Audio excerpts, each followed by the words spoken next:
The Mafia boss's fiancée forgot to hang up, and he heard her threaten a 9-year-old boy. Dominic Varelli sat silently inside a black SUV as Vivian ordered his mother's caregiver to fake a blessing for their marriage. When Marin refused, Vivian described her son's blue backpack, red inhaler, and the exact school gate where he waited alone. Dominic didn't interrupt. He recorded every word, sent armed men to secure the child, and drove home through the storm. Vivian still believed she was becoming his wife the following night. Vivian Marrow forgot to hang up at 4:17 on a Thursday afternoon. That was the slip that destroyed her. Not the diamonds she wore to hide her hunger, not that rehearsed angelic smile, not the ivory dress hanging in the East Suite like a promise of power. The act might have fooled his family, the staff, and the papers eager to crown her the future Mrs. Varelli. But the line stayed open. On the other end, Dominic Varelli just listened. He sat in the back of a black SUV by Newport Harbor, face completely blank, hand perfectly still on his knee while rain streaked the tinted glass like silver veins. His men kept entirely quiet. Nobody spoke when Dominic focused like that. No one dared breathe heavy around a mob boss, whose silence usually meant someone was about to die. Through the speaker. Vivian's tone suddenly shifted. Minutes earlier, she had played the sweet fiancé. She had told him his mother was resting, that Marin was with her, that tomorrow night would be perfect. Then came a soft click, the careless slap of a phone onto a table. Vivian assumed the call was over. It wasn't. Dominic heard a door shut, the rustle of heavy silk, the low hum of his mother's oxygen machine. Then came another voice, Marin Hayes, his mother's caregiver, quiet but unbending. She flatly refused to lie for her. For the first time all afternoon, Dominic finally shifted, his eyes lifted. Over the speaker, Vivian laughed an ugly, hollow sound. She told Marin that tomorrow night, when Dominic asked for his mother's blessing, Marin would translate Isabella's silence as a yes. Marin shot back that Isabella didn't accept her. Vivian's voice turned sharp enough to cut glass. She said Marin was the old woman's voice, so she would make her say yes. A heavy pause. Dominic could almost picture the scene back at the estate, his mother by the arched window staring out at the gray Atlantic, silver hair pinned low, writing board resting on her lap, her tired hands shaking with pure fury because she was trapped. He pictured Marin standing beside her in that plain navy uniform, body rigid with fear, dark curls falling loose. Then Vivian dropped the threat that turned the air inside the SUV lethal. She told Marin to cooperate, unless she wanted her son to vanish from school tomorrow. A guard glanced back. Dominic didn't blink. His stare stayed locked on the phone. Vivian kept going. Her voice softened, almost amused. She listed his blue backpack and the red inhaler. She knew he waited by the side gate. Children are easy to grab when their mothers are predictable, she taunted. A small sound broke over the line. Not a scream. Marin never screamed. Dominic already knew that about her. She swallowed her pain before it ever became noise. She understood that surviving meant starving cruel people of the satisfaction of a reaction. But he heard her breath hitch. At that sound, something inside Dominic went completely still, a dead calm that terrified the men in the car far more than his anger ever could. Vivian kept pressing. Vivian laid out the trap. If Marin spoke up, Vivian would claim the lonely caregiver was planting fears in Isabella's head just to feel important. She reminded Marin that Dominic would believe his bride over a hired nurse with bills. Over the line. Marin whispered that Vivian didn't know him. Vivian just scoffed, "Neither do you." Then came a sharp clatter. Dominic recognized the sound instantly. Someone snatching away his mother's writing board. Vivian's tone turned openly cruel. She told the old woman there would be no more little warnings. She demanded Marin's obedience for tomorrow. The heavy silence that followed was thick with absolute ruin. Then suddenly, Vivian gasped. A second later, he heard her breathe his name in panic. Dominic cut the line. The screen went black. For a long moment, nobody in the vehicle moved a muscle. Outside, harbor lights bled through the fog. A yacht bell clanged in the distance. Newport looked deeply peaceful in this weather, old money, sleeping safely behind iron gates. Grand cliffside mansions, glowing against the storm. But beneath that polished surface, Dominic's entire empire had just cracked. His future wife had threatened a kid. His mother was held hostage by her own silence inside his home. And Marin Hayes had stood between them, entirely alone. Dominic simply handed the phone to Carlo. His oldest enforcer took it. Dominic spoke quietly. Eli, 9 years old, student at the academy, blue backpack, asthma meds.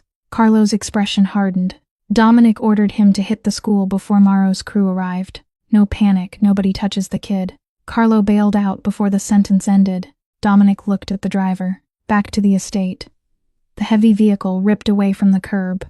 Only then did the syndicate boss look out at the rain again. His reflection stared back from the tinted glass. Sharp suit, dead eyes, a tightly controlled jaw. The kind of face rivals dreaded, because it gave absolutely nothing away. But beneath that icy stillness, something ancient and violent ripped open inside him.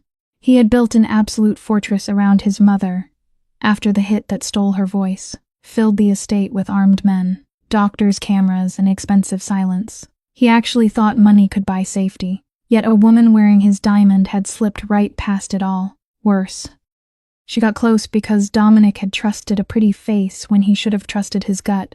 As they climbed the private road to the Varelli estate, the sky turned pitch black. The mansion loomed above the rocks like a fortress built for secrets. Tall columns, iron gates, and violent rain lashing the jagged shore far below. It was the kind of compound tourists photographed from boats and whispered about in town. A place nobody entered without Dominic's blessing. Marin Hayes had walked through the servants' gate 6 months ago, holding a cheap purse, wearing tired eyes, and gripping a perfectly folded resume. She looked like a ghost among the elite.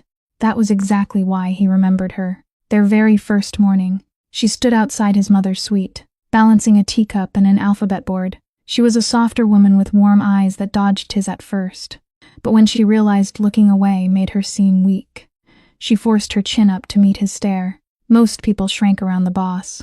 Marin looked genuinely terrified.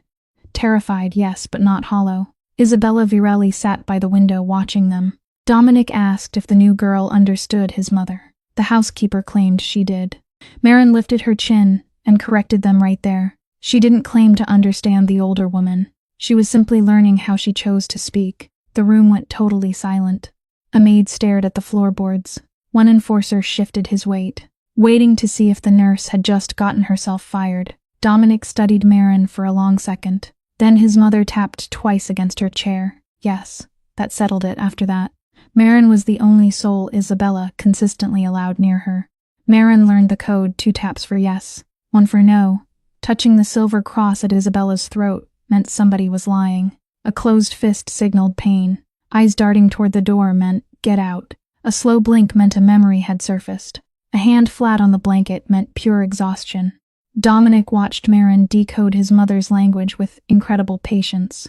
She never rushed the old woman, never talked over her, never treated her silence like an empty room. And the crime boss, who controlled entire rooms with a whisper, realized he had completely failed the only silence that actually mattered.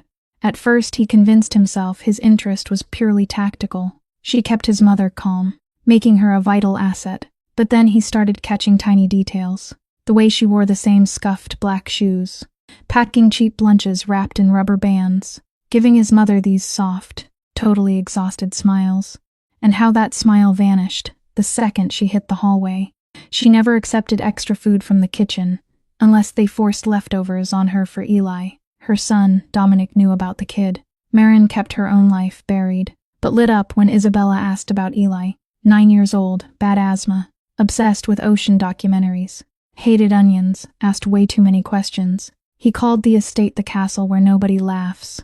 Dominic almost cracked a smile at that one. Almost. Then Vivian Morrow showed up. She was the kind of underworld royalty men, confused with destiny, a woman who walked into rooms like she owned the air. Her syndicate hid behind fine art. Her father owned the ports. Her uncle bought judges. Her cousins ran men who wore heavy gloves for reasons polite society ignored. Marrying Vivian Morrow meant uniting 2 families that had traded bullets for 20 years. It would end a war. It would lock down the harbor. The union was supposed to make every rival in Rhode Island hesitate before crossing either family. That was the street logic. Dominic was too seasoned to believe in permanent peace. Even so, he agreed to the engagement. His empire was exhausted. His soldiers were restless. And his mother had been locked in her silence for far too long. He convinced himself this marriage was pure strategy.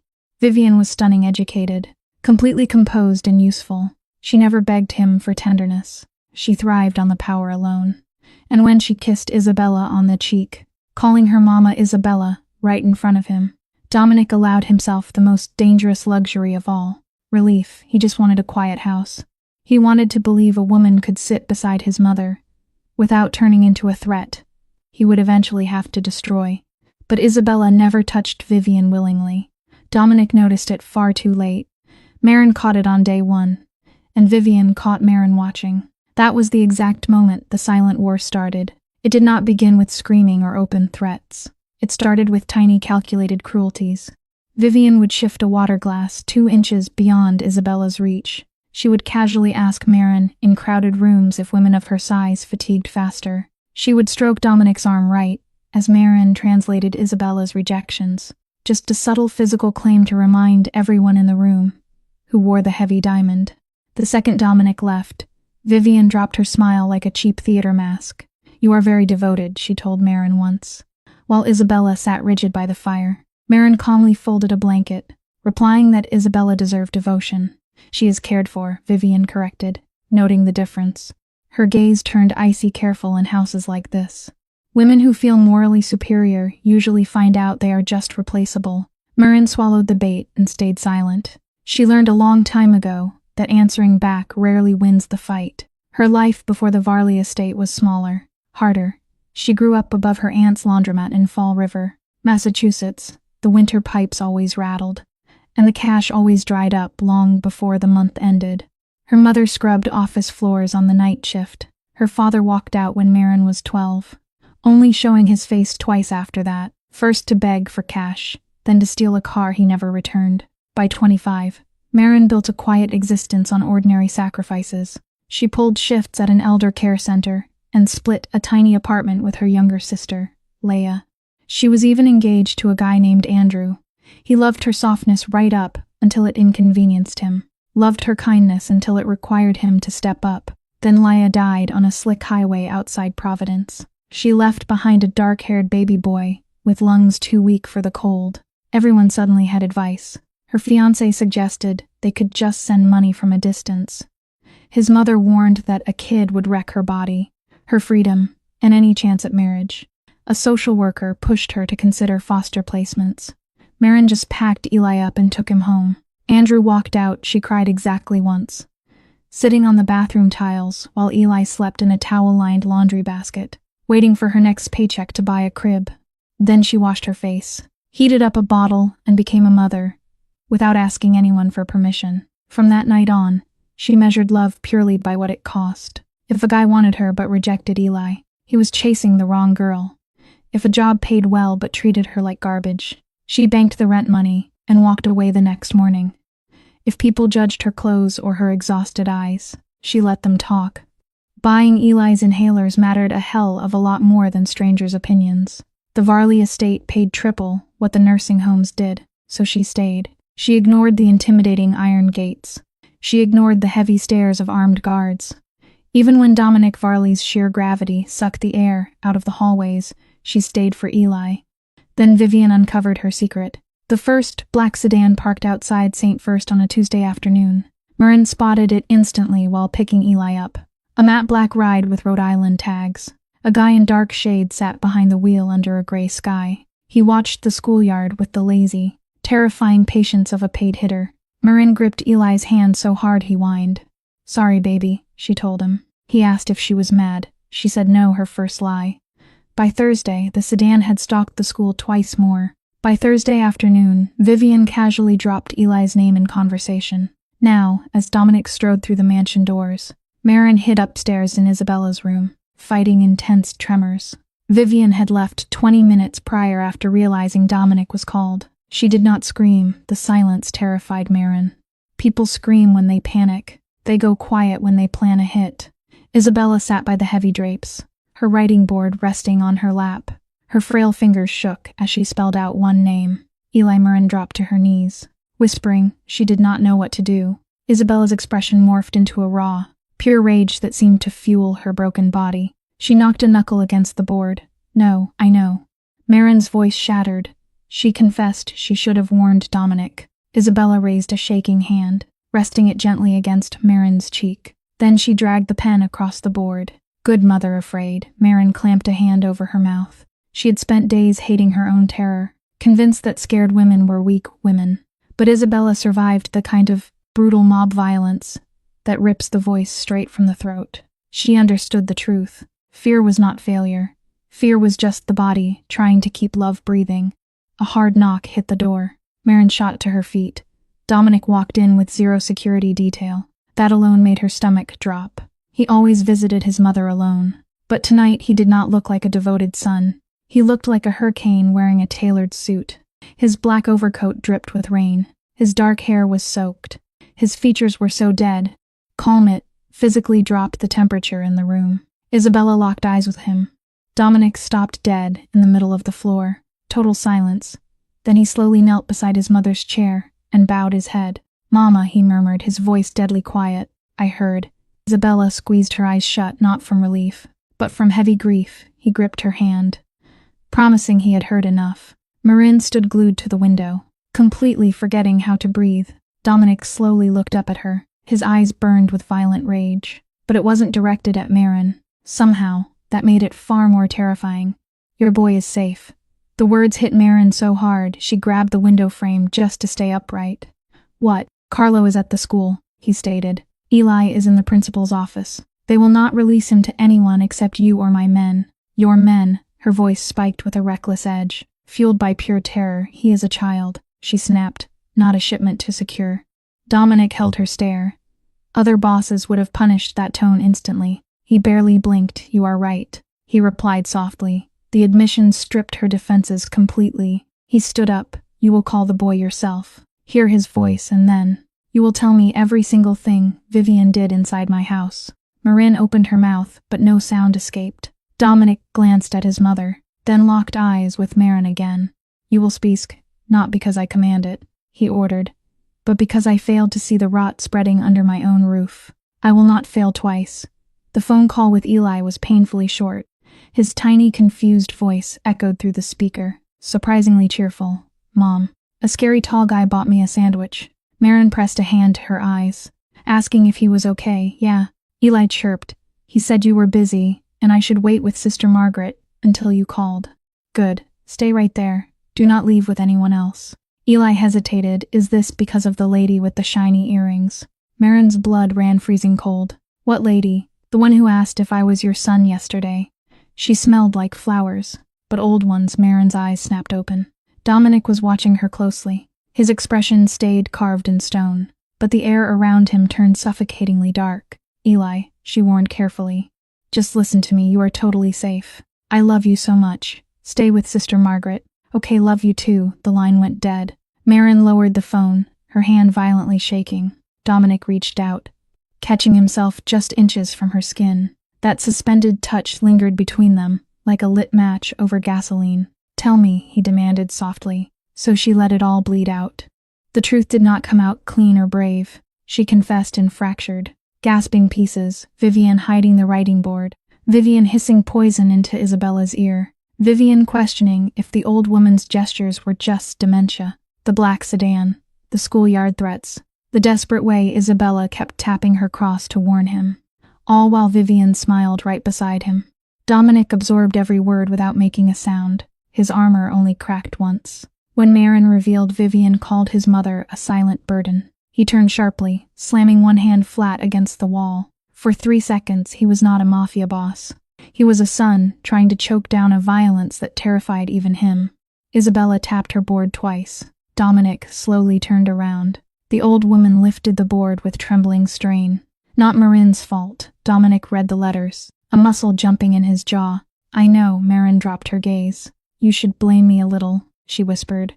"I lied when you asked if she was tired. She was never tired. She was purely terrified." "Yes," Dominic admitted. The word hurt. Then his tone darkened. "And Vivian knew exactly where your child waited after school." Marin fought back angry tears. "I thought if I just survived another day, I could engineer a way out. Women should never have to survive inside my house," he growled. "No," she fired back quietly, "they really shouldn't."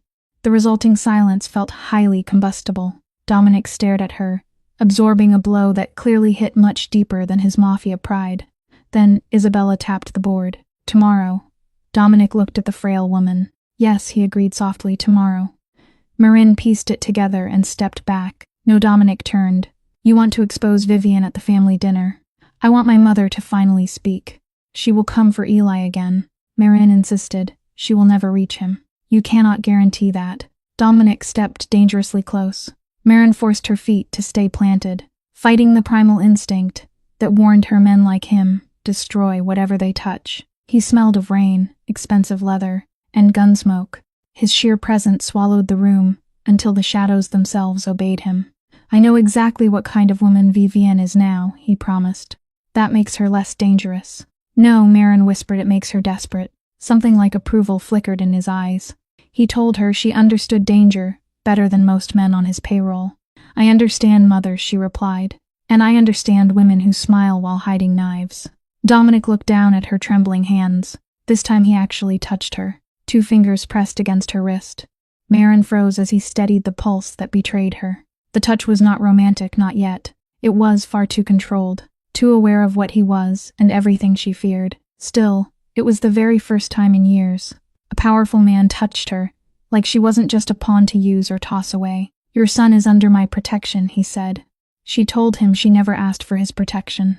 No, Dominic replied. You earned it when you protected my mother. I only did it because she deserved it. Marin said. Exactly why you earned it, he answered. Marin looked away first, hating how desperately she wanted to believe him. By dawn, the estate woke like a theater bracing for a tragedy. Florists hauled in white roses and blue hydrangeas. Caterers rushed silver trays through the service entrance. Guards double-checked the guest lists. Men in dark suits patrolled the grounds beneath umbrellas, muttering into hidden earpieces. The dining hall glittered with chandeliers, gold-rimmed plates, and enough candles to make every single lie look holy. Vivian floated through the chaos in a cream silk dress, her hair perfectly pinned. She had a smile soft enough to make fools forgive almost anything. Entering Isabella's room, she found Marin fastening the silver clasp at the matriarch's throat. Vivian's eyes caught Marin's in the mirror. How is Eli? Marin's fingers stopped for a fraction of a second. Isabella's gaze sharpened. Safe, Marin answered. Vivian's smile twitched. For now, Vivian murmured. Marin turned around. Safe, she repeated, and this time, the word was laced with steel. Vivian stood there, clever enough to sense a shift in the room, but too arrogant to care. She figured the fear would return when needed. Stepping closer, she touched Isabella's shoulder. Tonight will be beautiful. Vivian cooed. All you have to do is sit there and let your caregiver speak for you. Isabella slowly lifted one finger, tapping it once against her wheelchair. No, Vivian's eyes flashed, though her perfectly painted smile remained. Stubbornness is quite unbecoming at your age. Acting on pure instinct, Marin stepped directly between them. She needs her rest before dinner. Vivian slowly looked Marin up and down, a silent, calculated insult. You forget your place. Marin's heart hammered against her ribs. For years, that exact sentence used to crush her. Bosses said it with corporate jargon. Men said it with softer mouths. Rich women said it wrapped in expensive perfume and pity. But something shifted when Dominic intercepted that threat. Actually, no, it shifted because Marin heard herself say no, before she even knew a mob boss was listening. I know exactly my place, she fired back. Vivian's smile vanished. Marin pulled the door wide open. And it is not beneath you. For one fleeting second, Vivian looked genuinely ugly. Then heavy footsteps echoed in the hall. Dominic walked in. Vivian's face transformed in an instant. Darling, she purred, reaching out. Dominic just stared at her hand until she dropped it. Inches from his sleeve, a tiny, brutal rejection. Marin saw it. Isabella saw it. Vivian knew they saw it, brushing past his fiancée. The crime boss knelt right in front of his mother. Mama, he whispered. Isabella gently touched his cheek. He closed his eyes. I should have listened to you before, he murmured. Tonight absolutely no one speaks for you, unless you allow it. Not Marin, not me, nobody. Isabella's eyes filled with tears as she reached for her writing board. Marin set it on her lap. Her frail hand wrote slowly, boys safe. Yes, Eli is safe. Then Isabella wrote one more name, Vivian. Dominic's jaw tightened. Tonight, he promised. Vivian forced a small, hollow laugh that fooled absolutely no one. Is there some private Mafia, family drama, I should know about? Dominic stood up, his voice chillingly calm. No, you'll hear it with everyone else. By sunset, the storm had rolled back in, Heavy rain lashed the dining hall windows as guests piled inside beneath black umbrellas. The Marrow family swept in, dripping with old money arrogance.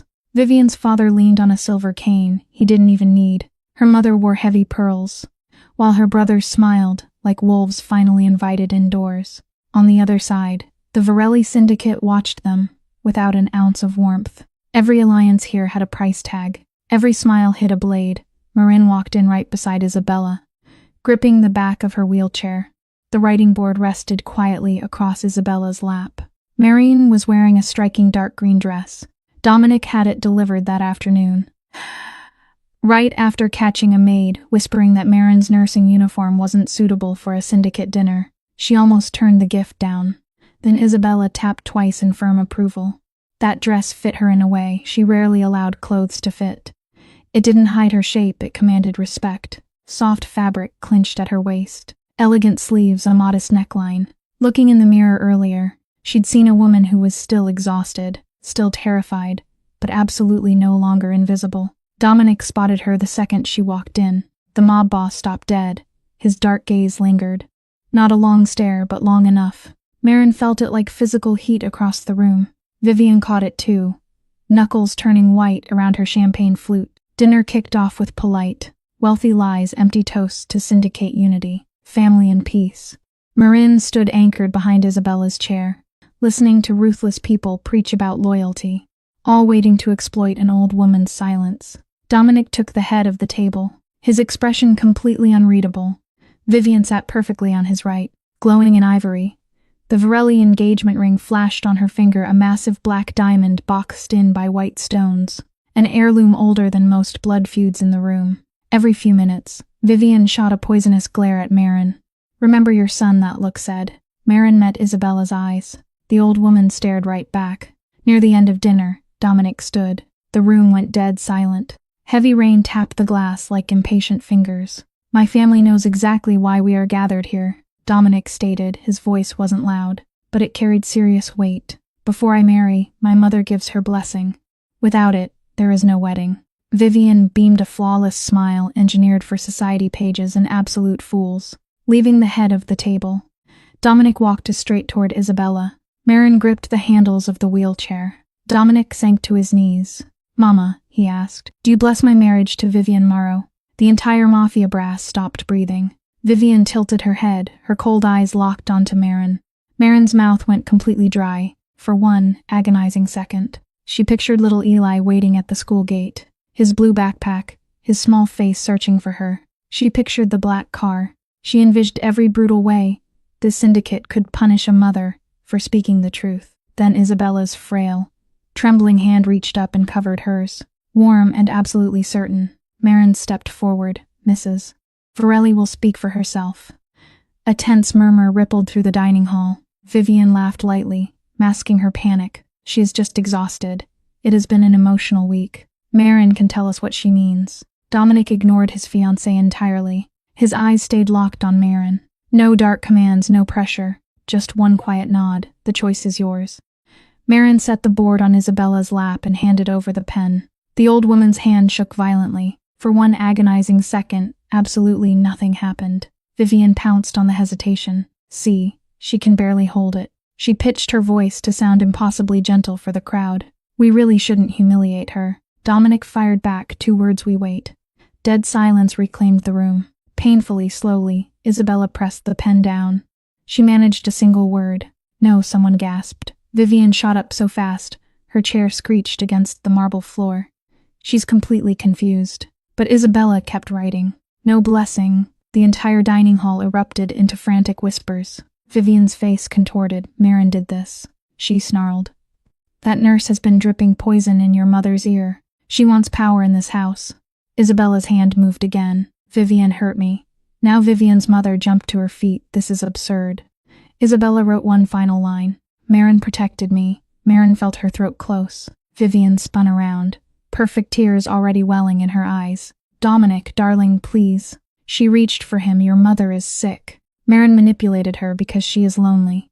She just wants to feel important. You know how women like her act the second they taste a little attention. Marin flinched despite herself. Dominic caught that flinch. and his expression turned to pure ice. Vivian stepped closer, getting desperate now. She hates me because I'm marrying you. She knows that once I'm your wife, she goes right back to being nothing. Dominic finally looked at her. And what exactly is she? Vivian hesitated. Too late, the trap had already snapped shut. Dominic raised one hand. Carlo stepped forward, setting a small black audio recorder on the dinner table. Vivian's face went completely white. Dominic, she whispered. The mob boss just pressed play. Vivian's own voice echoed across the dining hall. Tomorrow night, when Dominic asks for his mother's blessing, you will tell him Isabella accepts me. Marin's recorded voice answered, shaking but clear. I won't lie for you. Vivian's voice returned, dripping with venom.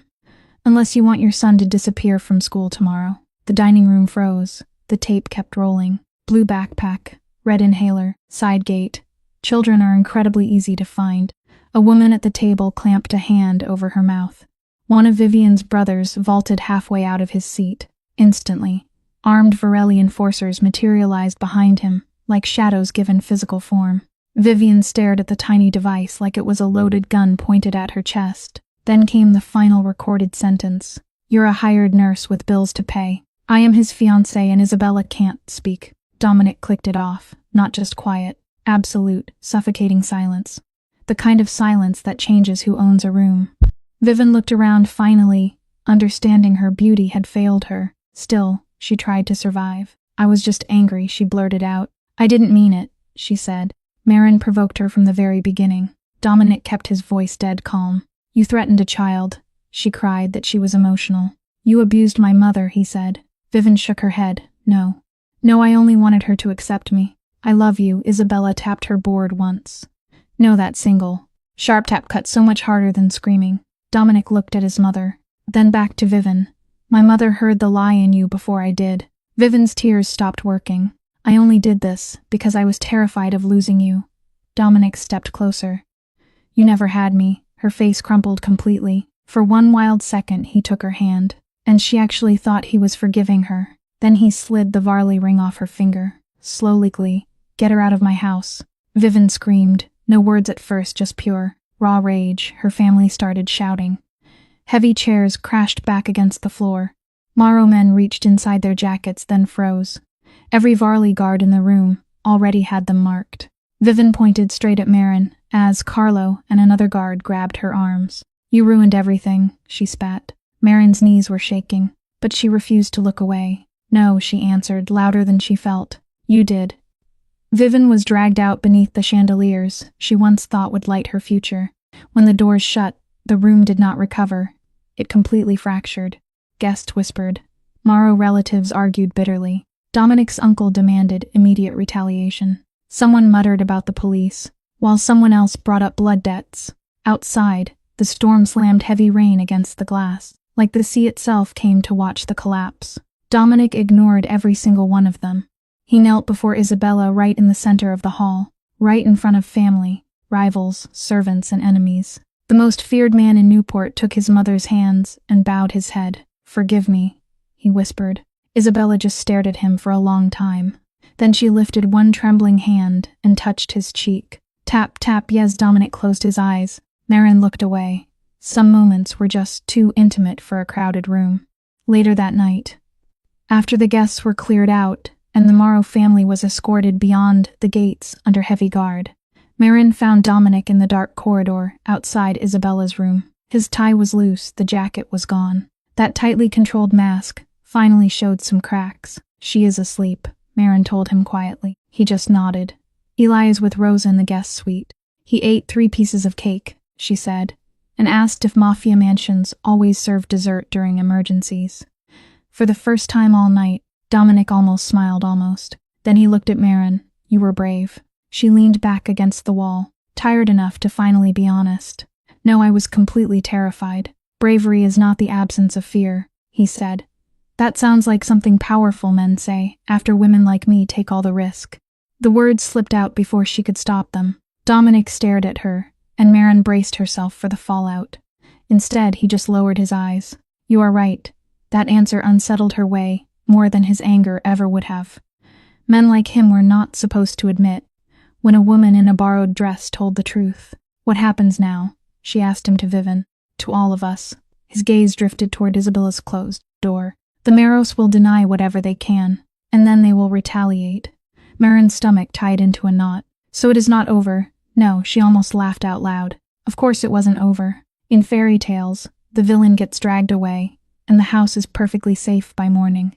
In real life, cruelty has cousins, business contracts, bank accounts, and men with guns. Dominic looked right back at her. Your son stays protected. He is not joining your world. She fired back. No, I mean it. So do I. Marin studied him. Zero softness in his face now. No romantic promise, no easy comfort. Just a dangerous man, making a decision the rest of the world would be forced to respect. That really should have frightened her, and honestly it did. But beneath that fear, something else shifted, a strange, reluctant kind of trust. The retaliation came exactly 3 days later. Not at the sprawling mansion, but at the edge of town, out on a narrow coastal road, where Marin's car stalled beneath a dead gray sky. She had insisted on driving herself to Eli's school. Dominic assigned a discreet escort anyway. Marin was furious about it right, until the first SUV appeared in her rearview mirror, and a second one blocked the road ahead. Men stepped out, not Varley men, Morrow men. The rain had stopped, but the damp air smelled heavily of ocean salt and engine oil. Marin locked her doors with badly shaking fingers. Eli was not in the car, thank God. Her phone lit up. Dominic, she answered, with trembling hands. Do not hang up, he ordered. How did you know? Your escort stopped responding. A man approached her window, casually tapping the glass with a gun. Marin's breath caught. Dominic's voice dropped low. Marin, I am here, look at me. What? Not at him, at the rearview mirror. She looked far behind the Mero SUV. Headlights suddenly pierced through the heavy mist. Black, fast, so many of them. Dominic's voice stayed chillingly calm. Unlock nothing, say nothing. When I tell you, get down. The man outside her window started shouting. Marin couldn't hear the words over her own racing pulse. Then Dominic gave the order. Now she dropped hard. The entire world exploded into motion. Engines roared, doors slammed. Men shouted while tires screamed against the wet pavement. Something heavy struck the glass, but it didn't shatter. Marin curled tight into the footwell, hands clamped over her head, breathing like a woman desperately trying to keep her soul inside her body. Then her door was ripped open. She screamed and swung blindly. A strong hand caught her wrist. Marin, it was Dominic. She looked up. He stood right there in the open doorway.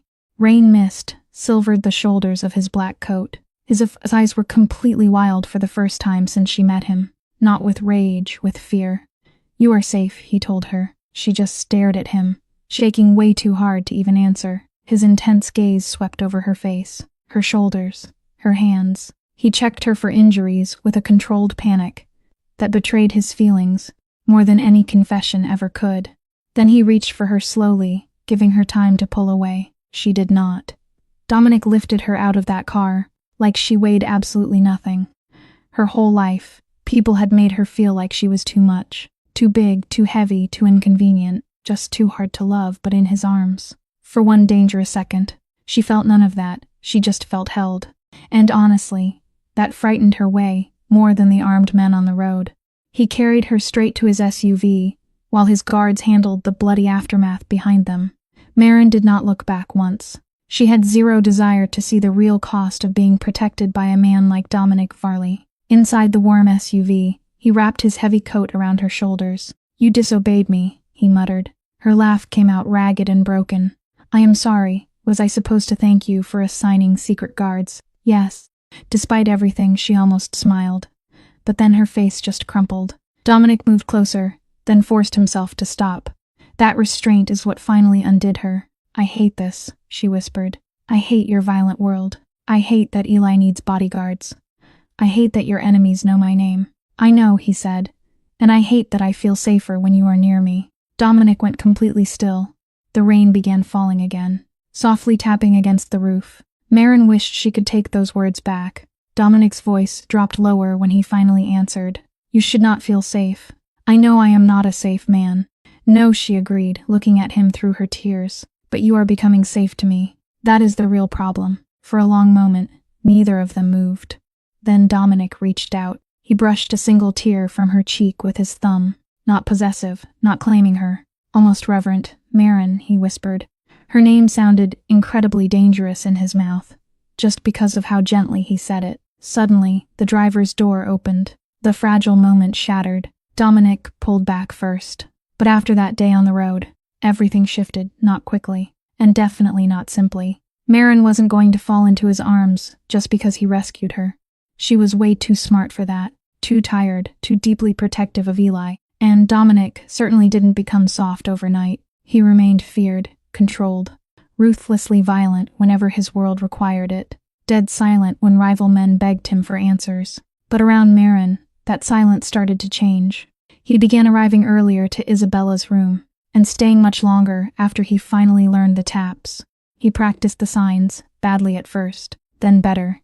He sat patiently while Isabella spelled things out, instead of making Marin translate. The first time Isabella answered him directly, and he understood without help.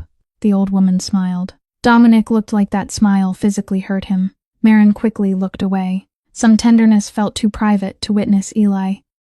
Meanwhile, decided Dominic was probably a vampire, just a very polite one. Dominic accepted this wild assessment without any argument. "Do you own the ocean?" Eli asked one morning over pancakes in the mansion kitchen. "No, do you want to? No, do Mafia bosses ever eat cereal?" "What kind?"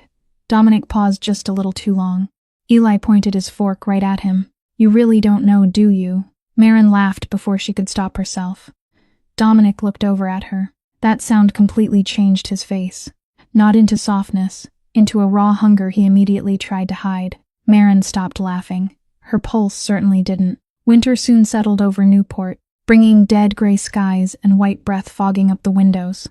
The estate, once as cold as a museum, began warming up in small ways. Isabella's boards were carefully placed in every single room. The staff learned basic signs.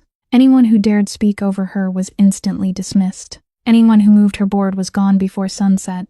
Marin stayed, not because Dominic asked her to. She stayed because Isabella took her hand one night, tapped twice and wrote, "Stay if you choose. Not if you are afraid" choice. That one word had become the center of everything. Dominic offered her a brand new position as Isabella's personal advocate, not a servant. Her pay tripled. Eli's private school was fully secured. His expensive asthma medicine was covered, and a guard always watched them from a safe distance. Never close enough to make him feel trapped. Maureen agreed, but on her terms. "My son doesn't become a Varelli prop. He goes to normal school. He doesn't learn to fear ordinary life." Dominic's eyes actually softened. He told her that might be the smartest rule ever spoken in that house, and she wasn't done. "I don't answer to men who think money makes them God." "Then you'll have trouble with half my relatives," he warned. She told him she already did. He almost smiled. Their love started right there, built on arguments, sharp boundaries, and near touches that stopped just in time. Like the night Dominic stood outside her small guest cottage in the pouring rain. She'd woken up shaking from a nightmare, but he refused to step inside until she opened the door herself. She told him he could come in. He said he knew, "So why are you still outside?" "Because if I walk in every time I want to." He said, "You'll never know, if it's still your choice." Marin just stared. Rain dripped off his heavy black coat. His dark hair was soaked. The most dangerous man in Rhode Island stood on her porch like a sinner waiting for salvation. She opened the door wider. "Then come in, because I choose it." And he did. He didn't touch her. He sat across the kitchen table until dawn broke, while Eli slept nearby, and the ocean smashed against the cliffs below. They talked about Isabella, about Eli, about grief. They talked about the crushing exhaustion of carrying everyone else, and still feeling like you failed the ones who matter most. Dominic shared exactly one detail about the attack that stole Isabella's voice. He said it happened because he trusted someone who smiled too easily. Marin understood. She asked if Vivian reminded him of that. Yes, and what did Vivian remind him of? His eyes lifted. That guilt makes men blind. Marin's hand twitched. She wanted to reach for him. She held back. Not yet. A week later, Dominic watched another man make her laugh. Just a harmless moment. Carlo had brought Eli a toy ship, joking dryly about Dominic's total inability to wear anything but black. Marin laughed. Carlo joined in. Then Dominic walked into the room. Dead stop. The temperature plummeted. Marin felt the shift in his jaw instantly. Carlo felt it too, suddenly remembering he had to be literally anywhere else. Once he vanished, Marin crossed her arms. "Don't do that." Dominic met her gaze. "Do what?" Make your own men terrified just because I laughed. His jaw tightened. He admitted he didn't enjoy it. Her laugh, or Carlo's comfort with it. That honesty should have pissed her off. It did. But it also woke up something dangerous inside her. You do not own my laughter. No, he said, and the word clearly cost him. He stepped in close, stopping inches away. But I want to be the reason for it. Marin couldn't breathe. Dominic's eyes dropped to her mouth for one heavy, suspended second. The sprawling estate. The armed guards, the mob war, it all just dissolved. Then Eli yelled from the hallway. Mom, Isabella says my spelling is criminal. Marin jumped back. Dominic turned away, exhaling hard. Your kid has timing, Dominic muttered. She joked that he got it from her. No, Dominic murmured, you would have shown mercy. By early spring, the Morrow threat was entirely neutralized. Publicly, it looked like routine business shifts. A few port inspections, sudden resignations. A boring financial scandal, some quiet arrests. The Morrow family lost the deep roots they tried to steal through marriage. Vivian fled the country under circumstances absolutely nobody discussed around Marin. Dominic gave her exactly one guarantee: she can never reach you. Marin believed him completely. Not because he was a gentleman, he wasn't. That was the brutal contradiction she had to swallow. Dominic's violence wasn't romantic. It wasn't something to admire, but his restraint, that mattered. His raw honesty mattered.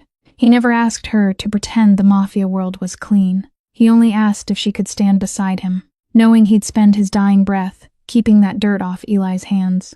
She kept him waiting a long time for an answer, and Dominic just waited. That patience made her love him more than anything. The ultimate test came in the grand dining hall. Isabella demanded a Friday evening dinner there, almost 5 months after Vivian's exile. Marin felt it was a disaster waiting to happen. Dominic thought it was even worse. Eli thought any room filled with haunted rich people candles was an absolute no-go. Isabella just tapped her board once. No, so dinner happened. This wasn't an engagement party, not a Mafia alliance, just family. Isabella wore a deep blue dress. Eli sat beside her looking dead serious. Having fully appointed himself as her personal translator, Rosa brought way too much food. Dominic took the head of the table, but that massive chair didn't make him look quite so lonely anymore. Marin sat right across from him. Every time their eyes locked, she looked away first, right around dessert. Isabella slapped her palm flat against the wood. The room froze. She pointed to her writing board. Marin slid it over, but Isabella shoved the pen toward Dominic first. He frowned. Mama, she tapped twice, pointed to the empty chair beside him, then pointed straight at Marin. Marin's heart hammered against her ribs. Isabella, she whispered. The old woman ignored her entirely. Gripping the pen, her hand moved slow, but far steadier than the night of the attack. I want my son to marry Marin. If Marin chooses him freely. The entire room stopped breathing. Eli's eyes went wide. Rosa practically crossed herself in the corner. Dominic stayed frozen. His eyes locked on those words for a long, heavy moment before he looked up. Mama, Isabella just wrote again. Not servant, not debt, family. Marin's face flushed hot. She could barely speak. Dominic stood up slowly. He kept his distance, and that space between them almost broke her. Marin, he said, his voice quiet. You do not have to answer anything tonight. Tears pricked her eyes.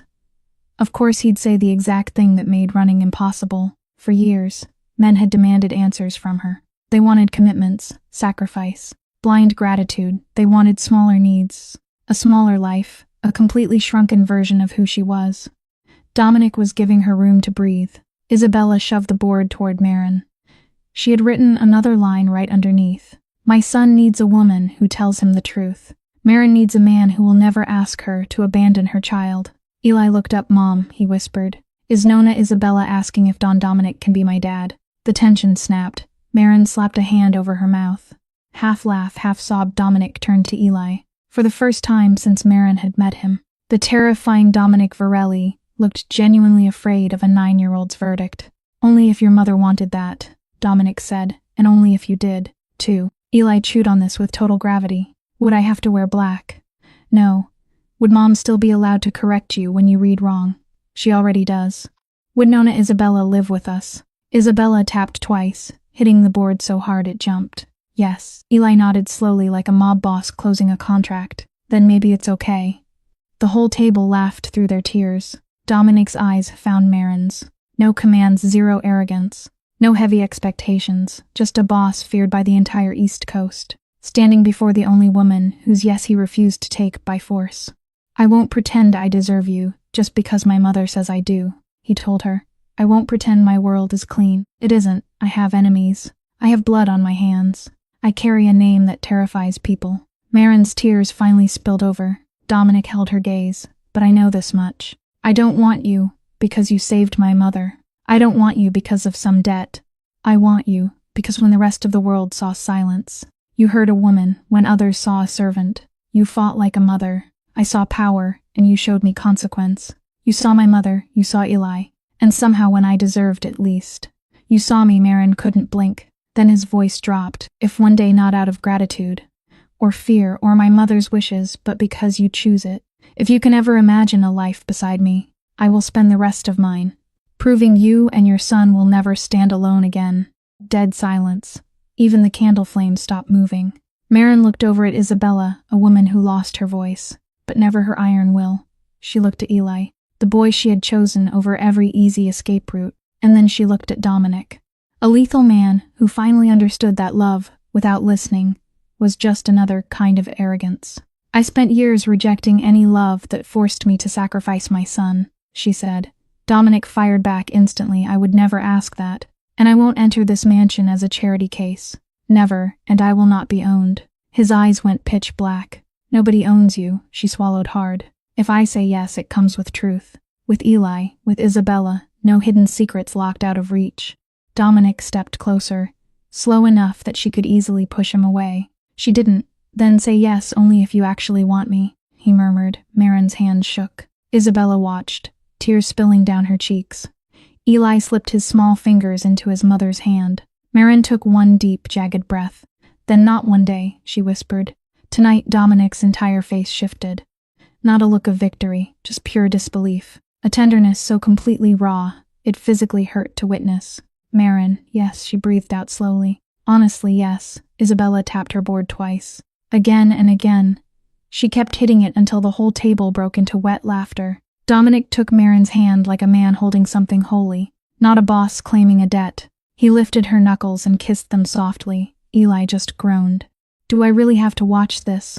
Isabella tapped once. No. She pointed straight at his chocolate cake instead. He happily shoved a fork in. Months later, Marin married Dominic in the sprawling gardens behind the Varelli estate. The Atlantic shined bright blue past the cliffs. No fake mob allies. No hungry crime families sizing up the marble columns.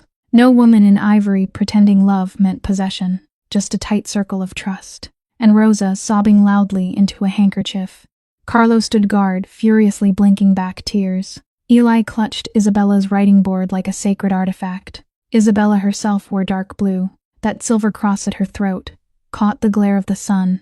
The officiant asked for their blessing. She lifted the board. Her hand shook, but the letters were deliberate. "Family protects your voice when the city tries to choke it." Dominic stared at the floor. Marin just squeezed Eli's hand. Isabella tapped the plastic twice. A hard yes. That was how Marin Hayes, the plus-size nurse hired to shield a broken woman, finally carved out her own space. The crosshairs never left their backs. The syndicate never suddenly grew a conscience. Trauma did not magically wash away. They survived strictly because a voiceless mother refused to stay completely powerless. A terrified outsider chose hard truth over a safe escape. A little boy taught hardened killers about real guts. And a Mafia boss finally learned that the strongest force in his empire never needed to shout. Vivian Morrow had confused a closed mouth with a weak mind. Huge mistake. That silence had been taking notes all along. Every Mafia boss story is not only about power, money, revenge, or fear. Beneath the violence and darkness, there is often a painful human lesson about choices, consequences, loyalty, family, and the price of ambition. This story reminds us that no matter how powerful a person becomes, no one can escape the truth forever. Hundreds of people, and make others tremble at the sound of his name. But if his heart is empty, his victory is never complete. The Mafia boss in this story represents a man who built his life on control. He believed that fear was stronger than love, that silence was safer than honesty, and that power could protect him from pain. For years, he may have won every battle in the streets, in business, and among his enemies. But the most important battle was never outside him. It was inside his own heart. That is where he truly lost himself. One of the most meaningful lessons from this story is that power without morality becomes a prison. Many people dream of becoming rich, respected, or feared. They think success means having control over others. But real success is not measured by how many people obey you. It is measured by how many lives you protect, how much peace you create, and how much good remains after you are gone. The Mafia boss had money, influence, and protection, but he did not have peace. His life shows us that a person can be surrounded by luxury and still feel completely alone. Another important lesson is that loyalty is valuable, but blind loyalty can destroy lives. In the world of crime, loyalty is often treated like the highest law. People are expected to follow orders without question. Never mean giving up your conscience. A loyal person does not simply protect someone's secrets. A loyal person also has the courage to stop someone from destroying themselves. This story teaches us that loyalty without honesty is dangerous. Real loyalty should be connected to truth, respect, and moral responsibility. The story also shows the heavy cost of revenge. Revenge often feels powerful in the beginning. It gives a person the illusion that pain can be answered with pain, but revenge rarely heals anything. Instead, it creates a chain of suffering that keeps growing. One act of revenge leads to another. One betrayal leads to another. In the end, everyone loses something. The Mafia boss may have believed that revenge would restore his honor, but what it truly did was steal his humanity piece by piece. This is a powerful reminder that forgiveness is not weakness. Sometimes, forgiveness is the strongest decision a person can make because it breaks the cycle of hatred. Family is another central lesson in this kind of story. Many mafia bosses claim they do everything for family. They say they commit crimes to protect the people they love. But protection without honesty can become another form of harm. A family does not only need money or security. A family needs trust, emotional safety, and love that is not poisoned by fear. If a father, husband, brother, or son becomes powerful but loses the ability to show tenderness, then his family may live in a beautiful house, but still feel trapped inside it. This story reminds us that children and loved ones often pay the price for the choices of powerful men. The mafia boss may think his decisions only affect his enemies, but every secret, every violent act, and every betrayal leaves a shadow over the innocent people around him. That is why one of the strongest educational messages is this: before making a decision, we must ask ourselves who will suffer because of it. A selfish choice may bring temporary success, but it can create long-term pain for the people we love most. Another meaningful point is the danger of pride. Pride can make a person refuse to apologize, refuse to change, and refuse to admit they are wrong. The mafia boss may have spent years believing that saying sorry would make him look weak, but in reality, the ability to apologize is a sign of strength. It takes courage to face the damage we have caused. It takes maturity to admit that we hurt someone, and it takes true character to change before it is too late. The story also teaches that redemption is possible, but it always requires sacrifice. A person cannot simply say they have changed. They must prove it through action. Redemption means accepting responsibility, protecting the innocent, telling the truth, and sometimes losing everything that was built on lies. For a mafia boss, redemption may mean walking away from power, exposing corruption, saving someone he once endangered, or choosing love over control. The path to redemption is painful, because it forces a person to confront the worst parts of themselves. But it is also the only path that can lead to peace. From a human perspective, this story is powerful because it shows that even the hardest heart can still feel pain. Behind the cold eyes of a mafia boss, there may be regret, loneliness, childhood wounds, or a deep fear of being betrayed. This does not excuse his actions, but it helps us understand that broken people often break others when they never learn how to heal. The educational value here is important. Pain should not become an excuse to hurt people. Instead, pain should become a reason to grow, to seek wisdom, and to choose a better path. For viewers, the lesson is not to admire the criminal lifestyle, but to understand its emptiness. The suits, cars, mansions, and power may look attractive from the outside, but behind them there is often fear, guilt, and loss. A life built on violence can never bring true happiness. A life built on lies can never bring true freedom. And a life built on fear can never create real love. In the end, the story of a mafia boss is really a warning. It warns us that every choice has a consequence. It warns us that money cannot buy peace. It warns us that fear cannot replace respect. It warns us that revenge cannot heal a wounded heart. Most importantly, it reminds us that the greatest power a person can have is not the power to control others, but the power to control themselves.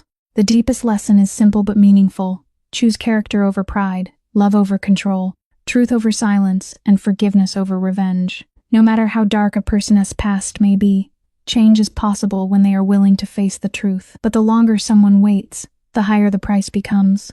A mafia boss may win the streets, defeat his enemies, and build an empire, but if he loses his soul, he has lost everything. True strength is not found in violence. True strength is found in responsibility, compassion, humility, and the courage to become better before it is too late.